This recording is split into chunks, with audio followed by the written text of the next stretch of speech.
Hi and hello there, Leo. Welcome new subscribers. My name is Yan. Sa mga returning Istam buyers, thank you so much sa inyong walang sawang love and support for me. At kung di niyo pa na-member po tayong other channel, link down below sa ating description box. Kaya kung interesado, click lang yung link dyan para mapunta po kayo doon. Araw-araw ay nag-upload tayo ng collective readings for all signs there. At yun nga, no? Wala po tayo dito, no, na gender, babae, lalaki, LGBT, lahat ay welcome. Pwede rin pong i-switch ang rules dahil possible magpalit-palit kasi general reading ito. At the end of the day, lahat ay may free will na free mong gamitin anytime, anywhere. Cross-watchers ni Leo, welcome ka rin. May Leo placement sa natal/birth chart. Welcome din kayo. Let's see your messages, Leo. Archangel Michael, thank you so much. Angel guys, can we get messages for Leo, please? What does Leo needs to know? Can you please show me?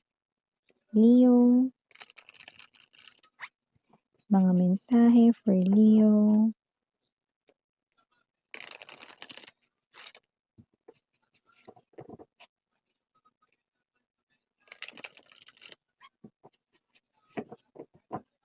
Okay, so let's go ahead and check these messages para sa'yo, Leo. So guys, meron kayo ditong energy ng Two of Water,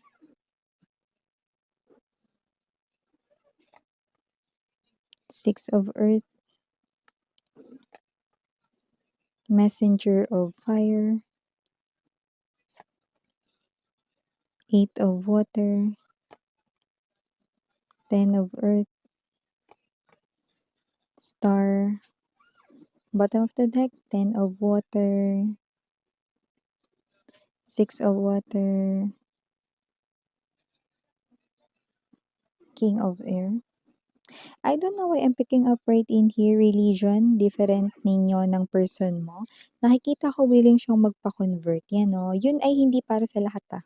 May energy dito, no, na willing magpa-convert ang person mo para lamang maipakita sa yung talagang seryoso siya dahil marriage material ang nakikita niya sa'yo.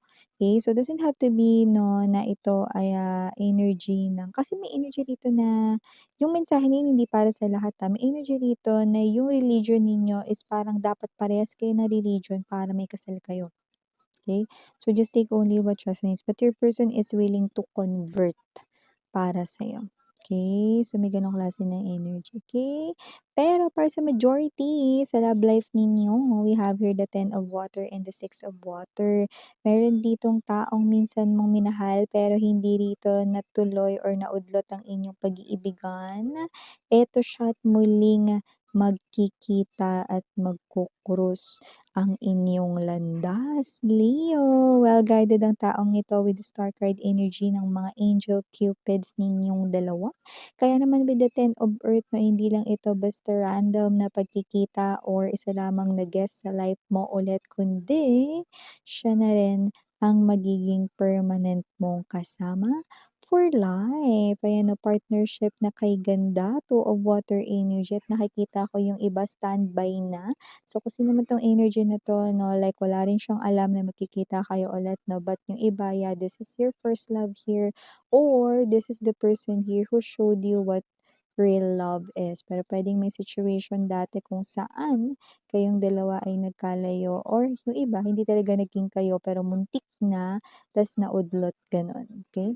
So, ngayon, magko-cross ulit ang inyong landas dito, Leo, no? At itong tao na to, no, ay OTW na sa iyong life. Ote,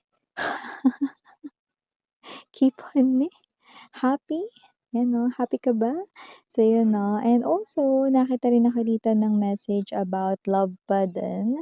And I do pick up that there is someone here na gusto niya ritong suklian yung pagiging mabait mo sa kanya. Pero wag ka. Itong energy na ito ay wala ka namang gusto sa kanya. Sadyang kind-hearted at approachable and also generous ka lang. Kaya kung sino man tong energy na to with the Six of Earth, sa mga pagganon-ganon mo na fall in love siya sa'yo at eto, you will receive a confession from someone here na pwedeng katrabaho mo or kasamahan mo sa iyong negosyo. Yan, no? Negosyo, career, job, yan. Okay. So, ulitin ko lang para dun sa mensahe na yun, wala kang gusto dun sa person na yun, pero na-fall siya sa'yo dahil mabait ka, okey? So, maliban diyan Leo, may energy rin dito 'no ng iba pang mensahe, okay? So, sa kaperahan, we have here the energy of mayroon ba ditong parang, ilan talaga 'no na nanghiram ng pera sa'yo, iba't ibang mga tao na hindi na nila binalik yung hiniram nilang pera sa'yo rito 'no, at yung iba hindi pa nag-thank you, anju-jupes ng pes. Pero carry lang kasi nakita ko na ibabalik sila ni universe dito at sila rin mismo yung mismong tao na nakikita kong magbabalik ng hiniram nilang pera sa'yo, yun, oh. So, alam naman nilang hindi mo pinupulot yun, pinaghirapan mo rin yun, 'di ba? Pero hindi nila iniisip magbayad 'no, sana inisip nila yung sitwasyon nila nung time na yun 'no, na nagbigay ka, 'di ba? Kahit na wala ka din nun, 'di ba? Or kahit na kailangan mo rin yung pera mo yun, 'di ba? 'Di ba? Pera mo yun, eh, pero sila yung nakinabang tapos hindi nila naisip na magbayad, 'di ba? Pero at least ngayon ang karma nila ay bumabalik, kaya magbabayad sila dito sa'yo. Oh, 'di ba? So, ang taray may pagbabalik ng pera rin. So, maliban diyan, hindi lang perang nagbabalik, meron din ditong ko-contact sa'yo na katrabaho. Puwedeng ikaw ay kanya ritong pabalikin sa work or naging work mo dati, may gano'ng klase ng energy. Ewan ko kung may nag-open ulit na vacant position or yung iba naman rito ay sadyang, what's this, may open na, okey, doon. Dati kasi wala, eh. O kaya naman dati mga babes 'no, may energy ng nakapagtrabaho ka dun, pero umalis ka kasi may mga reasons 'no, na hindi pasok sa standard mo or benefits na blah, blah. Pero ngayon ay, have na 'no. So, maaaring may offer ng pagbabalik sa work or may offer ngayon dun sa mismong dati mong natingnan na work or job, money opportunity, 'yan. O sa maliban diyan may nag-message rin sa'yo rito at talaga naman 'no, na nag-aapoy ang kanyang mensahe sa'yo. Messenger of fire energy lumalabas na itong tao na 'to 'no ay Gina G. Galit na galit siya rito 'no, pero hindi sa'yo mismo, okey. Pero naiinis siya rito kasi parang mali yung intindi niya sa bagay na ito. Parang ewan ko, may side na parang naiisip niya na may kinakampihan ka pero wala naman. So, kung sino man 'tong energy na 'to, puwedeng mali lang yung hinala or intindi niya 'no, pero gano'n pa man makakausap mo pa rin 'yan, okey? Mabilis siyang magalit pero nakita ko dito na 'pag napakalma mo naman talaga or naintindihan niya yung sitwasyon, mabilis rin naman siya ritong mag-ceasefire. Sana sa init, sana sa lamig ang peg niya 'no. So maliban diyan, meron ka rin dito 'no, I'm seeing number 8. So puwedeng meron ka rito 'no, na wish na sana muli mo rito 'no, na makasama or makita yung isang tao. Yung iba hindi ito tungkol sa love, saka siguro baka ito ay best friend mo, saka baka ito yung klase ng energy na matagal mo na talagang hinahanap. Like let's say yung iba puwedeng ganito 'no, na sana makasama mo ulit yung, lola mo 'no, so may gano'ng klase ng energies. Nakikita ko dito mare-reunite ka doon sa bagay na yun or yung iba tao talaga mismo 'no. So yung pagka-miss mo rito ay mabibigyan ng hustisya, ayan 'no. Maliban diyan, Leo, nakikita ko rin dito 'no, that with the King of Air, may posibilidad 'no, na meron ditong magmarunong 'no, parang bida-bida, ayan 'no. Tinalo pa si Jollibee, bida-bida siya.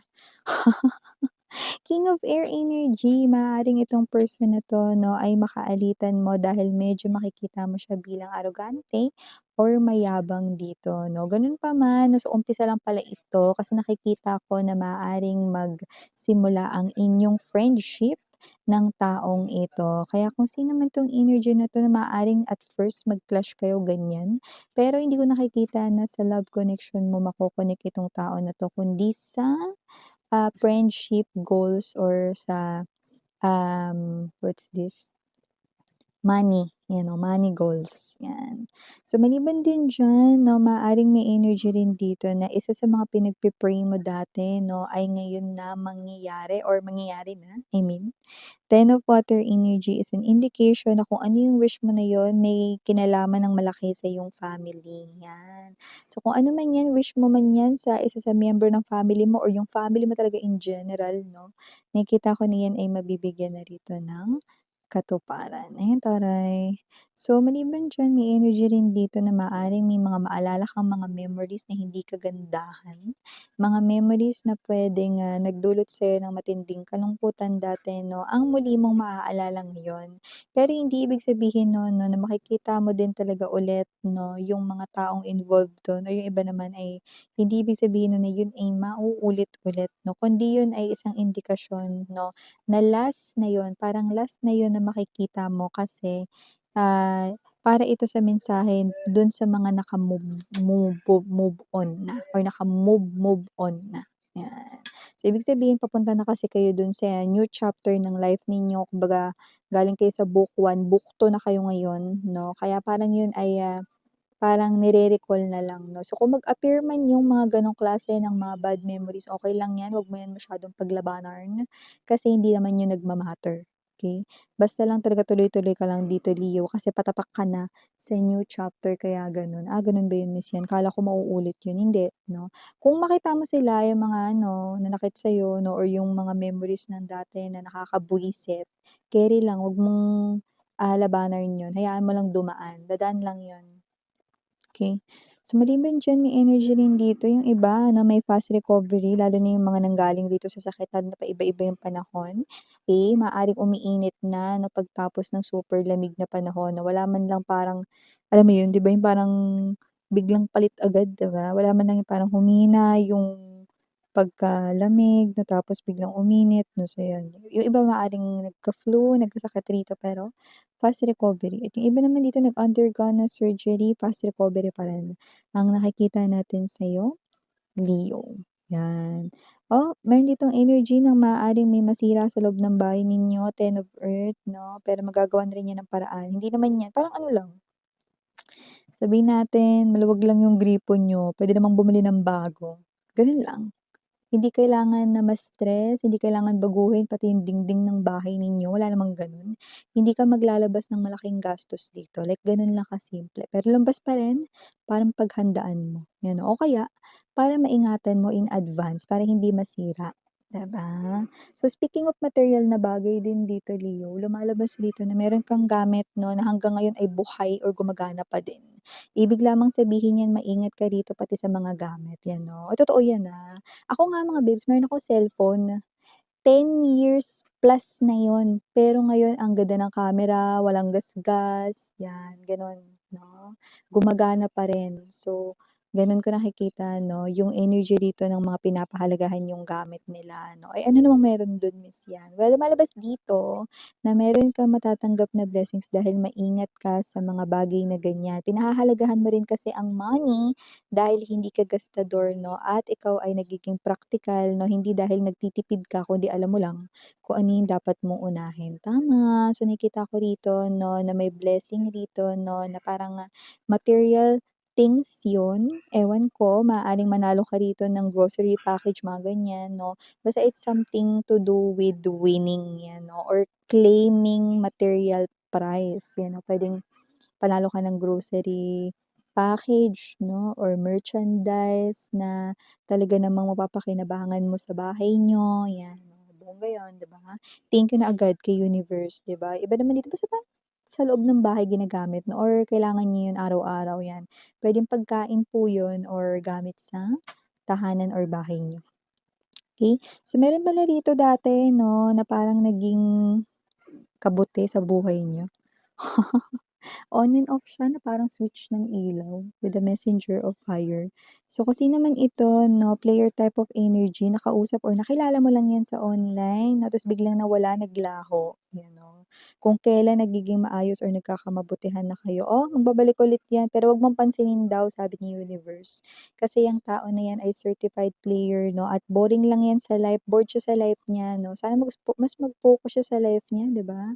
Hindi yung nabo-boring siya ta's dinadaan niya rito 'no. Ang tingin niya sa mga tao sa paligid niya ay puppet or hindi tao kundi toys or laruan, 'yan.